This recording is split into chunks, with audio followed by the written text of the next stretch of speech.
Good evening. It's great to be with you, and so great to get to introduce my dear colleague. So Dr. Felicia Song's 3 academic degrees indicate why she is a professor at a liberal arts college.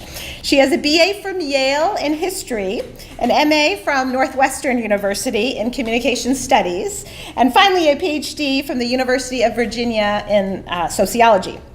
Her title of her dissertation, which she later published as a book, is a great title, much better than any of my titles, Bowling Alone Online Together, Virtual Communities and the American Public Life. Dr. Song went on to teach in the Manship School of Mass Communication at Louisiana State University and then joined the Westmont faculty in 2013. She currently is chair of the sociology department and was voted in as a member of Faculty Council, our highest faculty committee. Dr. Song is a beloved and dedicated professor, winning Westmont's Teacher of the Year in 2017. She started working on her second book during her last sabbatical, and to support this work, earned a competitive grant from the Louisville Institute. This work explores how theological traditions of historical Christianity can provide resources for negotiating our digitally saturated world. And this talk really draws from a few chapters of that book in progress. Outside of teaching and research and writing, Felicia is a talented cook and gardener and enjoys reading children's literature. You turned me on to the Penderwick series. I've never told you that. Also, proving she is no Luddite, Felicia has quite a few blog posts to her credit, but far from being vapid personal ramblings, Felicia's posts are beautiful and insightful reflections that encourage and stimulate. So please join me in welcoming Dr. Song.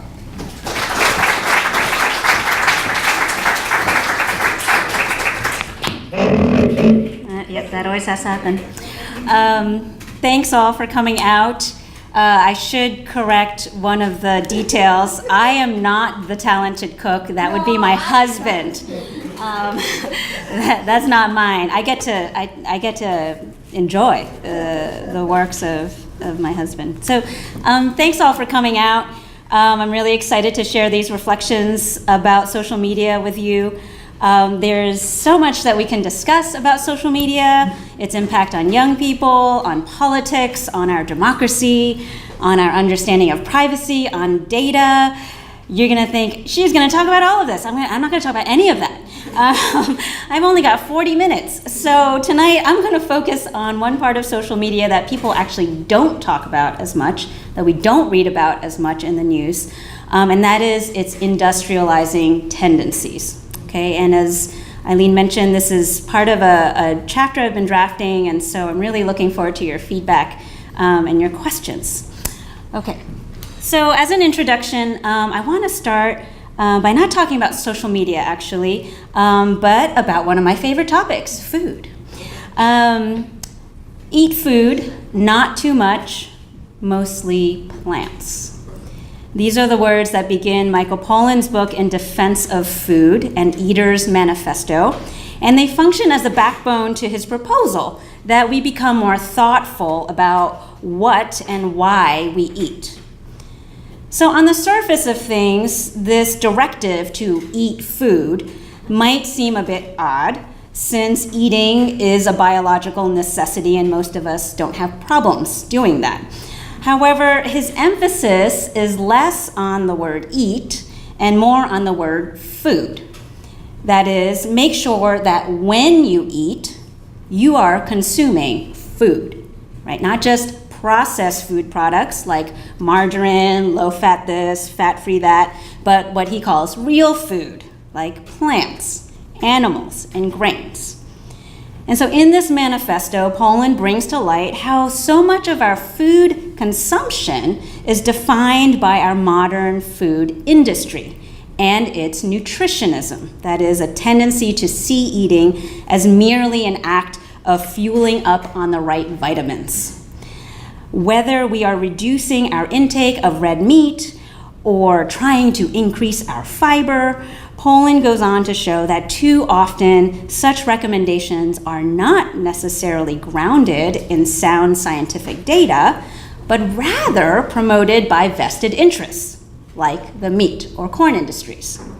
So he pushes back against what he calls the industrialization of food in the United States and calls his readers to stop counting calories and begin to realize that food is also significantly about our relationship with nature, with family, with seasonality, and cultural identity.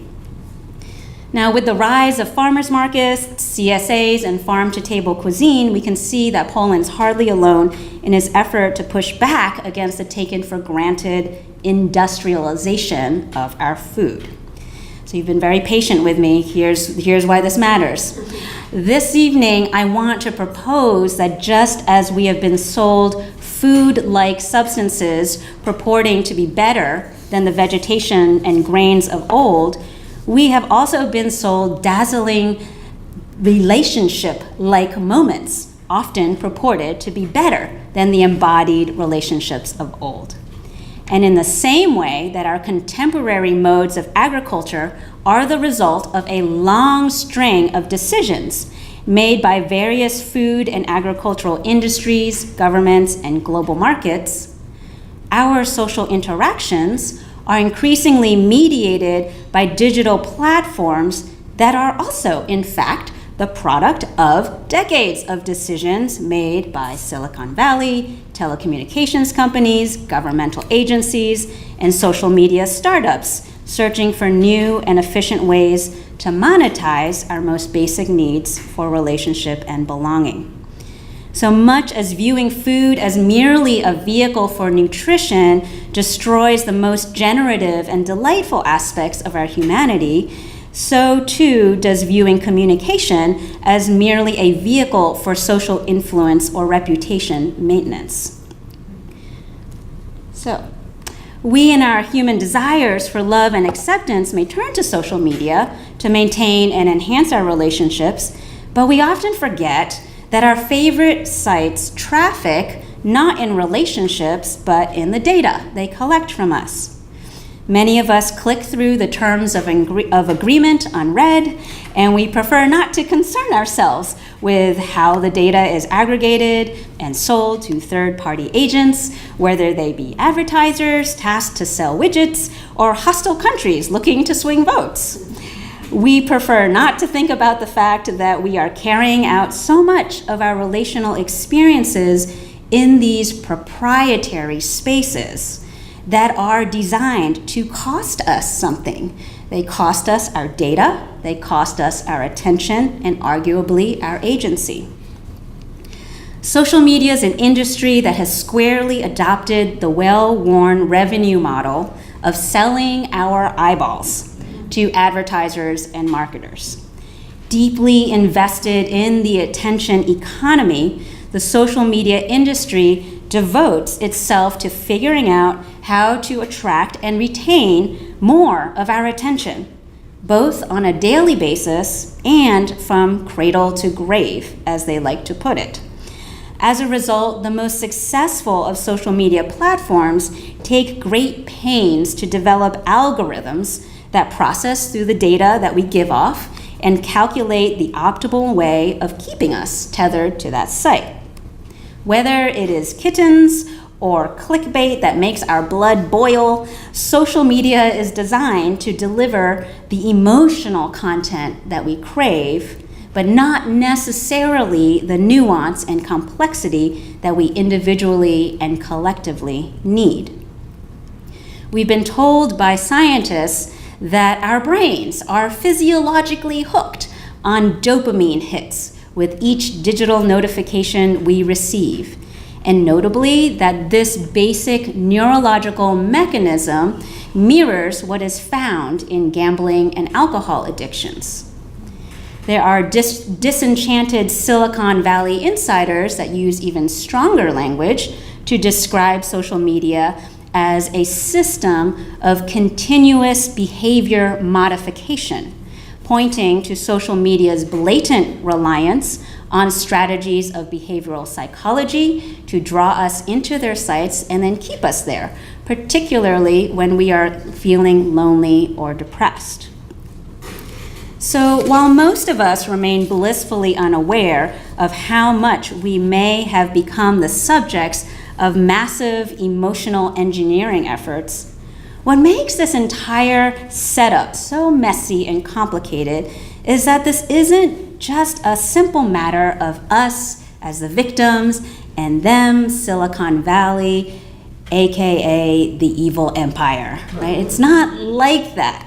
Rather, in this world of social media where each of us is both consumer and producer, we find ourselves just as entangled in efforts to drive traffic to our content and commodify our existing social ties.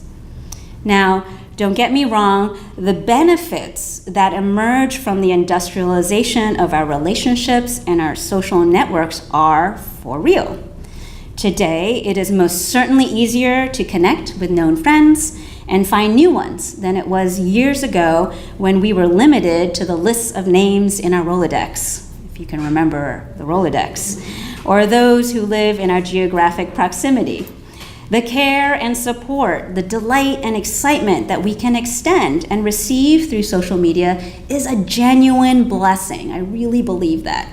There are ranges and scopes of new voices that can be heard online that is inspiring and freeing. And the capacity to generate attention towards good causes that have potential and promise for justice and healing are remarkable to witness. And yet I want to suggest that we are naive. We're naive if we don't seriously weigh these genuine gains against the genuine losses that we inevitably incur with any significant shift in our technological ecology. We are naive if we don't seriously consider what it means that we now live in an age when our touch points for relationship are increasingly constituted by these industrialized experiences through social media more than any other. So here's the part where I'm going to move into a mini sociology lesson, okay? And this is a kind of social theory lesson, all right? So since the Industrial Revolution, societies have been working through the growing pains that have accompanied the rise of mechanized manufacturing and the maturation of a market society that is structured to lubricate efficient production and steady consumption. With the benefit of 21st century hindsight, most of us can agree that industrialization is a process that cuts both ways. Incredible gains in the standard of living, availability of health and educational services are all evidence of sure benefits. And yet, we also know that there is a shadow side of industrialization as well. Pollution, corruption, the cruelest effects of the expanding disparities of wealth and poverty, these all challenge our sense of responsibility to our environment, the marginalized, and the weak. Sociologists have long pondered the nature and effects of bureaucracy, assembly lines, and corporate management, and voiced concern over its unintended consequences and their tendencies to instrumentalize and reduce persons, both on the producer and consumer end of the system. Now, Max Weber in particular was worried that the spirit of industrialization would increasingly cross over into the historically non-economic spheres of modern life. And he feared that the entirety of our lives would become subsumed under what he called the iron cage of rationality. That's why he's in a cage. And when he uses the word rationality, what he means is the principles of letting efficiency and productivity be the end goals of any endeavor that we undertake. Now, in the 90s, sociologist George Ritzer extended Weber's theory to the modern day exemplar of industrialization, the fast food chain McDonald's. He argues that the very features that led to McDonald's iconic success as a global empire, these guiding principles of efficiency, quantification, predictability, and mechanized control, These are the features that are the very same dimensions of industrialization that motivate such negative outcomes as mediocre products and work performance, infuriating systems of red tape, the de-skilling of workers, and the dehumanization of consumers. I would love to have a conversation with you all about your experiences with McDonald's. I'm sure there are some people that love it and then some people that hate it. And that's part of what Weber's saying, right? That's part of industrialization. There are aspects of it that are amazing, and then aspects of it that are just frustrating and troubling. So what makes all of this worrisome is not that we get an inferior hamburger. That's not the problem. But the problem is that we have come as a society and as an entire global society to celebrate and defer to McDonald's model of production as much as we do. Because so many have sought to replicate its success, we now live in a world where more and more spheres of social life have become what Ritzer calls McDonaldized, where we apply the industrializing principles of efficiency, quantification, predictability, and mechanized control, for example, to religion, where we produce megachurches and produce converts, or to education, where we regard students as satisfied customers, right? As such, our contemporary life looks increasingly like Weber's iron cage of rationality that he warned of over 100 years ago. So tonight, I'd like to extend Weber's theory to social media and propose that the industrializing impulses of the drive to quantify, the drive to perform, the drive to reify, and the drive to control are embedded in our experiences of social media. And I want to argue that as regular users, we are being trained in modes of relationality and identity that may in the long run prove undesirable and damaging to ourselves and our society. So let's start with the first one, the drive to quantify. So in its dedication to collect data about us, the social media industry is perpetually framing and infusing our social experiences with numbers. If we stop and think about it, it's a curious thing to spend a fair bit of time in these digital social spaces that keep a running and public tally of followers, friends, likes, shares, posts, and comments.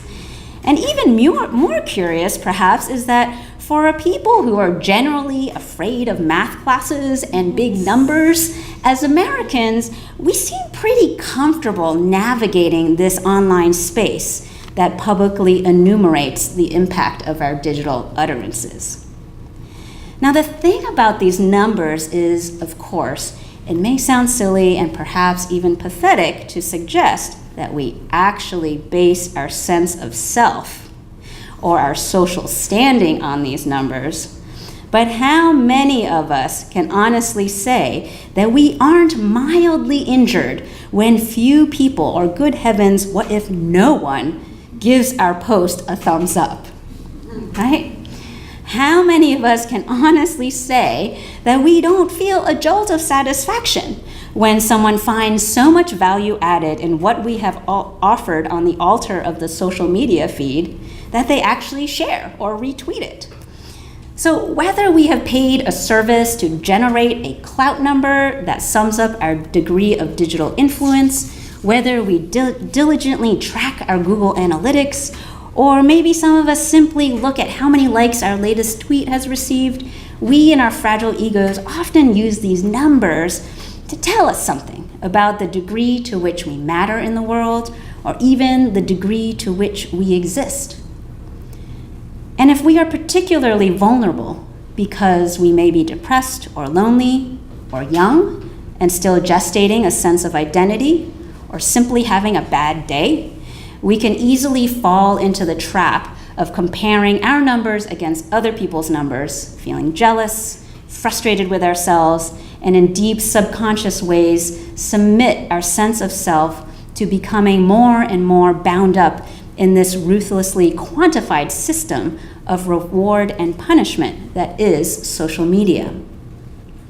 Our reliance on these numbers to indicate something of value to us suggests that social media's drive to quantify has struck a nerve in us somehow and forces us to consider how is it that our imaginations and appetites, how is it that they're being shaped, even in some small but substantive way, by what the industry has defined as important for us to notice.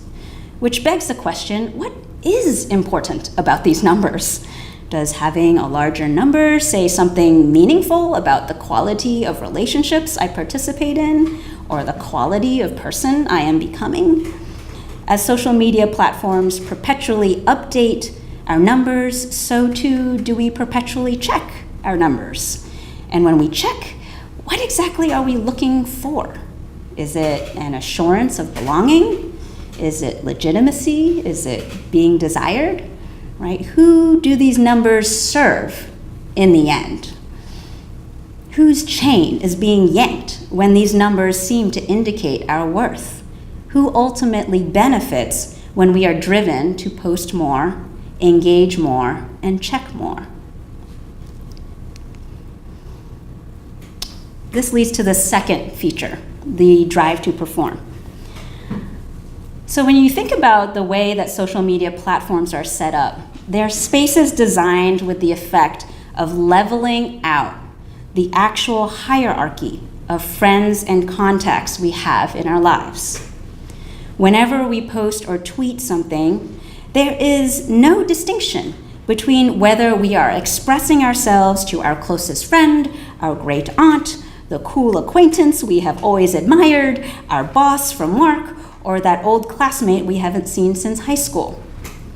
In social media, all of these varied contexts of our social interactions can become collapsed into one setting. And so, when we communicate through social media, our dominant mode of self-expression leans towards broadcasting rather than relational communication. For in a social space that's constructed to cut off and paralyze our capacity to activate the appropriate sense of intimacy, exclusivity, or context that inherently characterizes the wide range of human relationships we actually have, we are left with only one option: to perform our lives for mass consumption. With everyone's utterances publicly tagged with some key numbers, we are driven to perform in order to motivate more responses and larger numbers as a way to establish ourselves in this digital playground that is brimming with other people who are shouting for attention as well.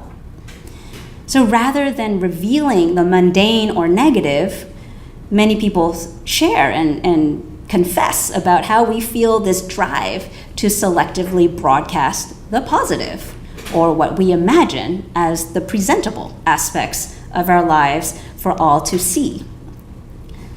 Interestingly, the more we consume and take cues from this public and instantaneous social feedback loop of likes and retweets that envelops each of our performances, the more homogeneous and predictable our performances become.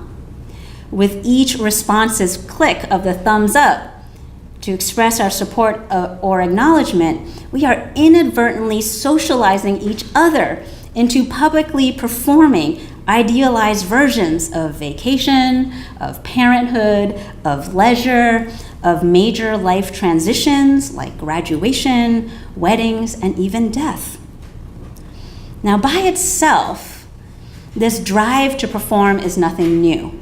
Back in the 1960s, sociologist Irving Goffman observed how we all regularly engage in maintaining carefully groomed front stage performances, reserving our backstage behaviors for the few who we can trust with our raw and uncensored selves. But there is something unique about the degree to which our social media performances are circumscribed by prefabricated digital templates of expressions that give us the capacity to often over-enhance our performances at will. So many of our interactions online actually involve being appreciated as consumers of each other's curated collections of stylized and scripted life moments, carefully filtered Instagram photos, and painfully crafted expressions of apparent spontaneity. Is it any wonder, then, that when immersed in a social environment filled with easily constructed and hyped up versions of people's lives, that the drab reality of our actual lives can appear comparatively pathetic and even intolerable, especially to those in our community who are still growing into themselves or struggling? Is it any wonder that we become people who are well trained at mugging for the selfie with a hashtag already developing in our minds, and often having difficulty just experiencing the moment on its own terms? So often we are more caught up in the process of broadcasting our performance than attending to living more deeply into the experience of an unfolding moment. Self-forgetfulness is almost impossible to achieve in this age of social media. And as our collective consciousness is increasingly colonized by thoughts about how postable our life can be, we have not only conceded our data and our interactions to the proprietary spaces of social media, we have also conceded the very phenomenological experience of our lives as it is passing by, when we treat our lives as a potential source of performative fodder. The third feature is the drive to reify. So the fun of social media is that, like satellite TV or a Las Vegas buffet, there is always something new to consume, right? Unlike the scarcity of relationships that humans have historically had to make do with, the blessing of social media is the promise of abundance. Unfortunately, like many things in life, the blessing also becomes the curse. As we typically straddle multiple platforms each day, the sheer volume of interaction and content that we are privy to forces us to develop and master standard techniques of management. In order to process through the ceaseless stream of messages, we selectively read, we delete, we ignore, we skip through our feeds, inboxes, and notifications. This quandary of abundance, doesn't that picture it just stresses me out just seeing it, right? I feel it. This quandary of abundance drives us towards what Georg Lukács called reification, a process where a relation between people takes on the character of a thing. So through reification, according to Lukács, I move closer to treating the dynamic between you and me as a thing, and I become inclined to objectify the people I love and the messages they post as mere tasks to complete, or as a means to be used to boost my numbers. I relate less and I broadcast more. And through reification, I mechanize the complex dance that social interaction actually involves and prefer the pre-packaged toolkit of emojis and likes. When the dynamic between you and me becomes closer to a thing, I can more easily go onto social media, heap verbal violence upon another with little or no sensation of emotional cost.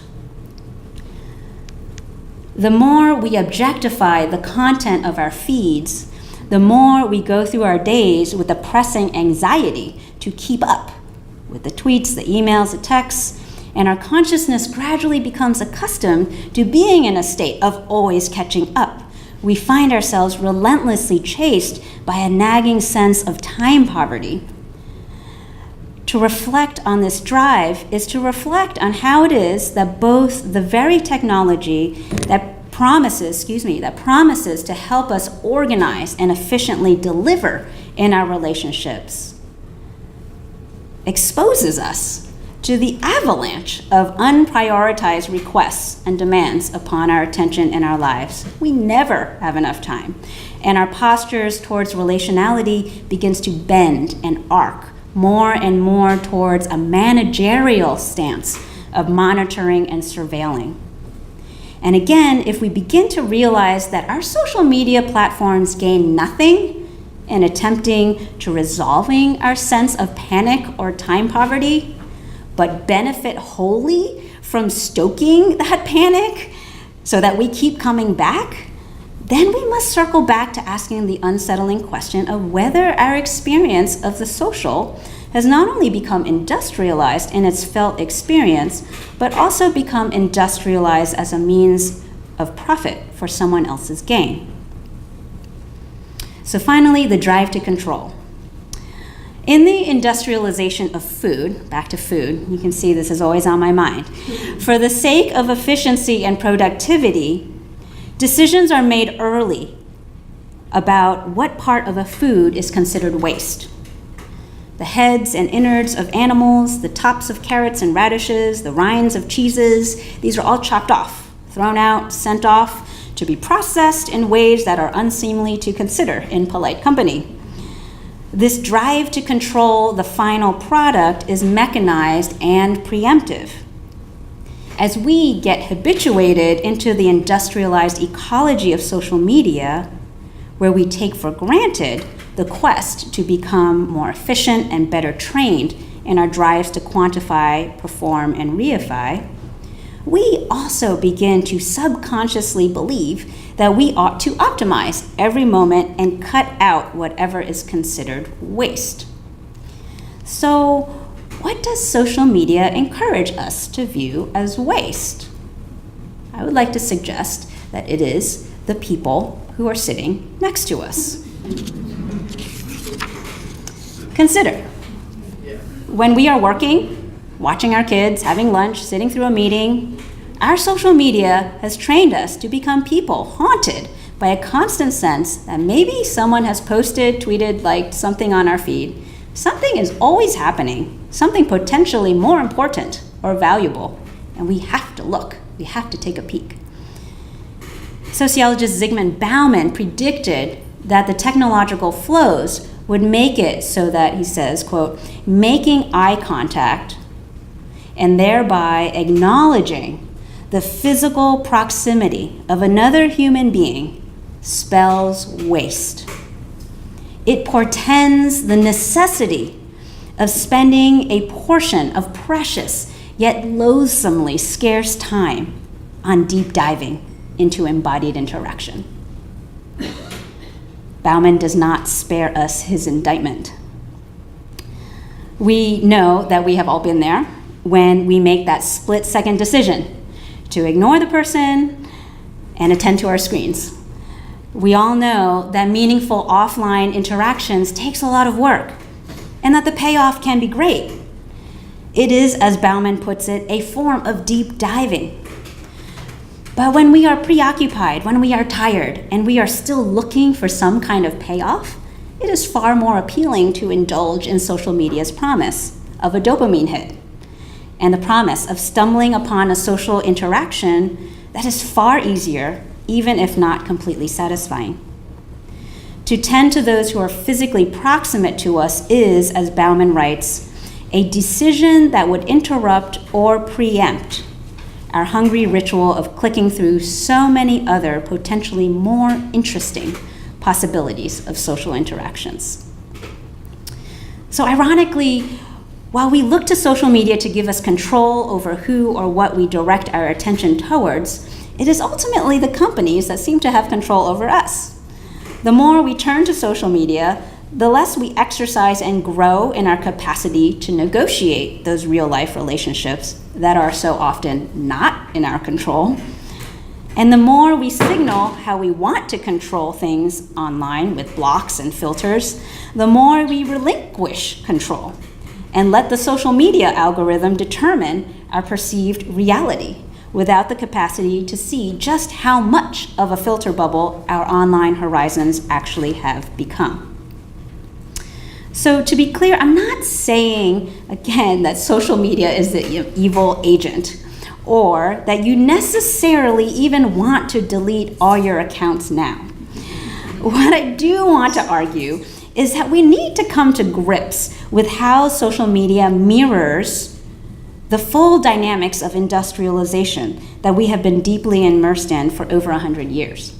The cultural effectiveness and authority of social media is in large part rooted in its capacity to reproduce and amplify the existing ideologies of efficiency, of consumer culture, and social control. The industrializing process has long been reducing, conditioning, and training us towards a modality of the consumer, an individual with desires looking to be met at the most cost-effective, friction-free manner. And so the problem with social media is that it structurally ossifies these troubling ways of relating to others and understanding ourselves. We are passively letting a technological structure that was designed to sell our eyeballs and our data to third-party interests, we're letting it become the default social space in which we are routinely interacting with friends, loved ones, colleagues, and yes, even our enemies. When social media becomes the primary way that we are being trained and socialized into our experience of what relationship and communication of self looks like, then we risk becoming a people with a very truncated view of relationship and personhood. Check my time here. Okay, so this idea that our routines train us into becoming a certain kind of person is rooted in what I've been reading on this past year. If I can get, that's going too slow. There we are. It's rooted in this idea called the liturgical view of everyday life, right? Christians from more high church traditions may be more familiar with this term, right? A liturgy is a bodily practice that shapes and directs the inward posture of the self towards some telos, some goal, some end, right?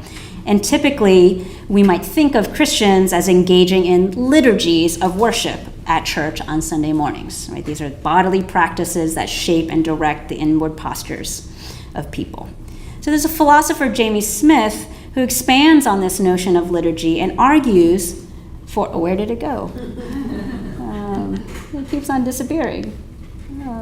Well, you saw it. He argues that liturgy, that any meaningful routine behaviors actually function like liturgy, right? Any routine behaviors.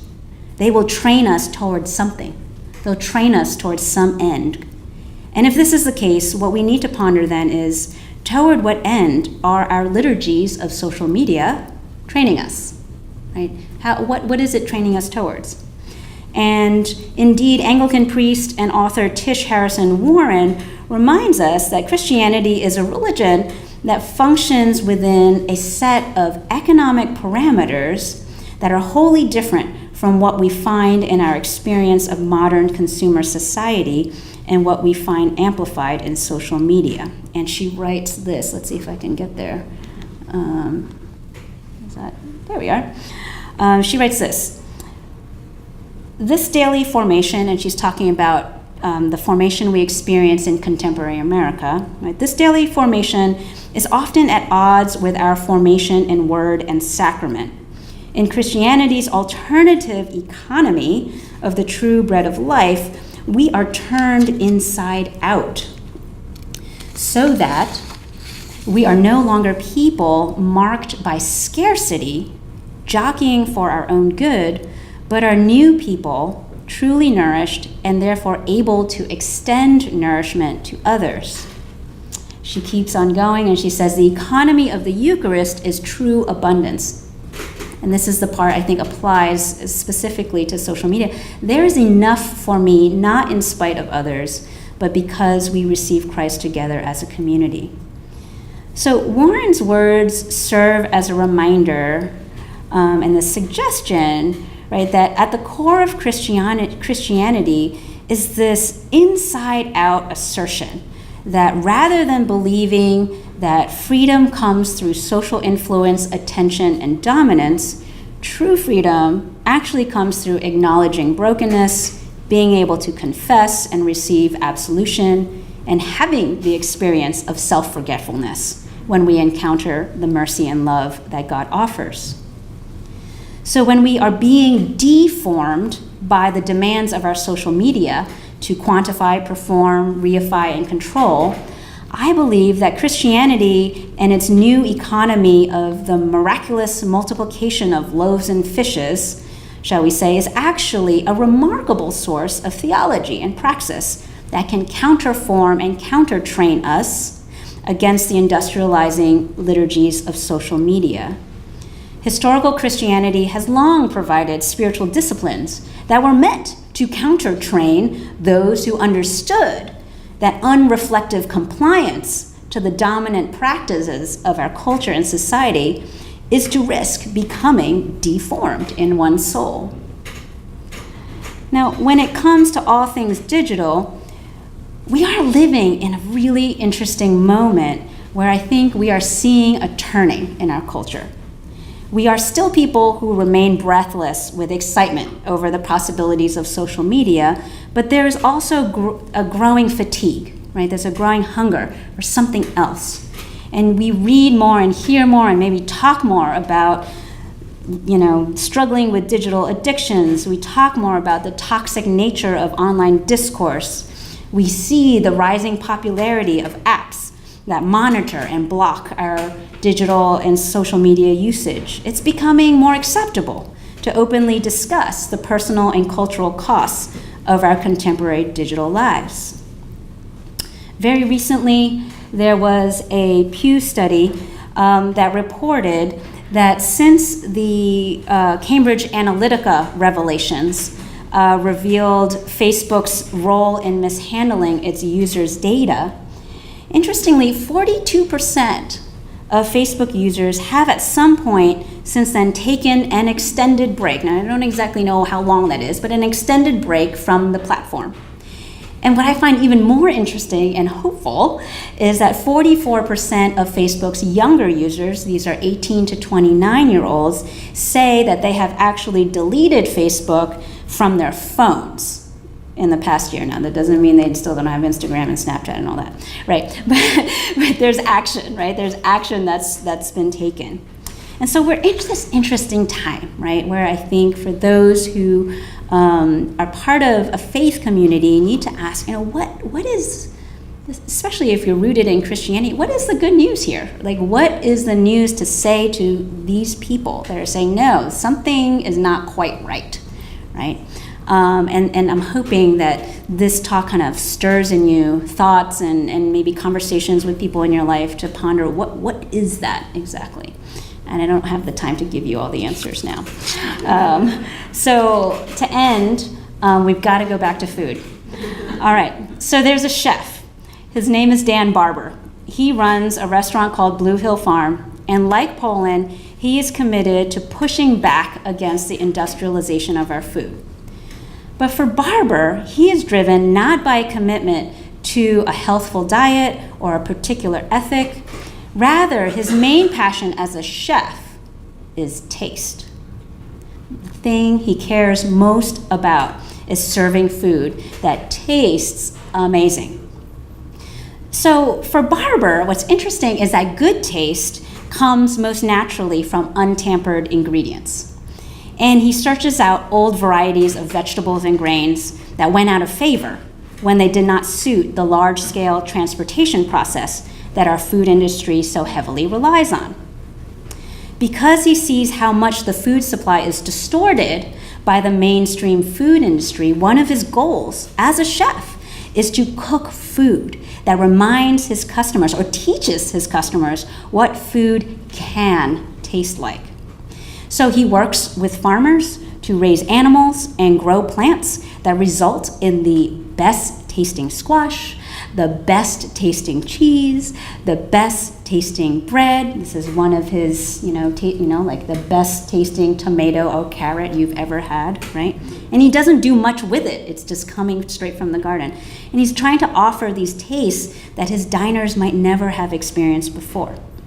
So in this way, Dan Barber's critique of the modern food industry is all about a desire to reignite the imagination about food and how it can taste. His thoughts and feelings about food are similar to my thoughts and feelings about social media and its industrializing effects on our relationships.